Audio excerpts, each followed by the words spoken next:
ఇలా తానిచ్చిన హామీలు మోసంగా చేసి అమలు చేయకుండా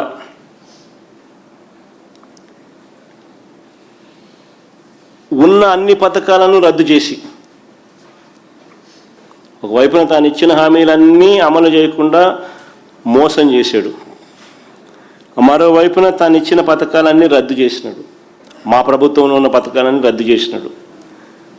మరోవైపున స్కూల్సు, హాస్పిటల్సు, వ్యవసాయము అన్నీ కూడా విధ్వంసానికి లోనైనాయి.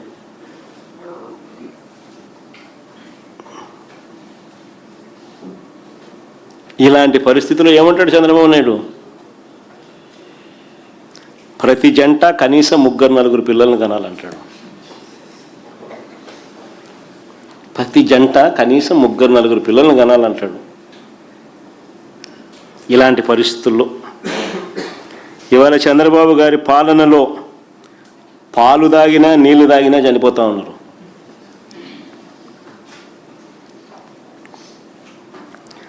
స్కూళ్ళల్లో, హాస్టళ్లలో నాణ్యమైన భోజనం కూడా పెట్టలేకపోతా ఉన్నాడు. గోరుముద్ద గాలికి ఎగిరిపోయింది. పరిశుభ్రమైన తాగునీరు, కలుషిత ఆహారం వల్ల పిల్లలు చనిపోతూ ఉన్న పరిస్థితులు చూస్తూ ఉన్నాం. నాడు నేడు గాలికి ఎగిరిపోయింది. ప్రభుత్వ హాస్పిటల్స్లో కూడా ఇవే పరిస్థితులు. నాడు నేడు ఆగిపోయాయి. 0 వేకెన్సీ పాలసీ గాలికి ఎగిరిపోయింది.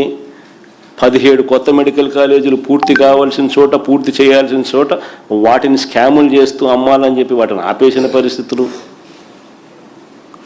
ఫ్యామిలీ డాక్టర్ లేదు, విలేజ్ క్లినిక్లు నిర్వీర్యం.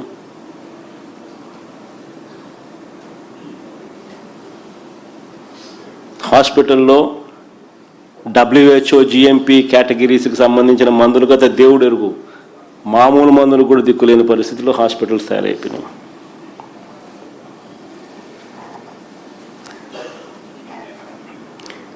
బడులలో ఇంగ్లీష్ మీడియం, గవర్నమెంట్ బడులలో ఇంగ్లీష్ మీడియం గాలికి ఎగిరిపోయింది.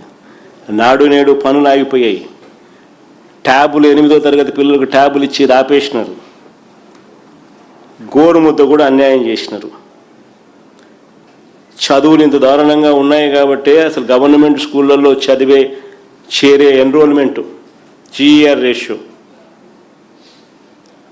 మా ప్రభుత్వ హయాంతో పోలిస్తే 2023-24తో పోలిస్తే గవర్నమెంట్ స్కూల్లో చేరిన సంఖ్య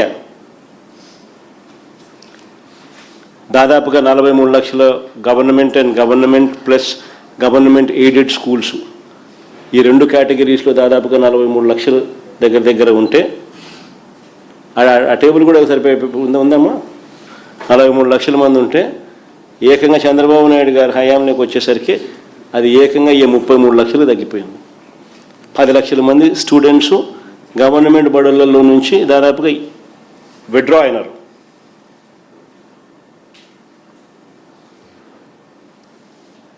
పది లక్షలు 8 లక్షలు ఏదో నెంబర్ కరెక్ట్గా నాకు గుర్తులేదు, కానీ ఆ నెంబర్స్ మనం ఒకసారి చూడండి. మంచి చదువులు లేవు, మంచి వైద్యం లేదు.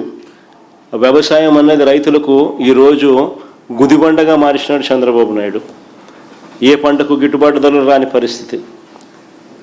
ఇలాంటి పరిస్థితుల్లో చంద్రబాబు నాయుడు గారు ఇస్తానన్న నిరుద్యోగ భృతి ఇవ్వడు, అమలు చేస్తానన్న సూపర్ 6, సూపర్ 7లో అమలు చేయడు. పైగా మా ప్రభుత్వంలో ఉన్న పథకాలన్నీ రద్దు చేసినాడు.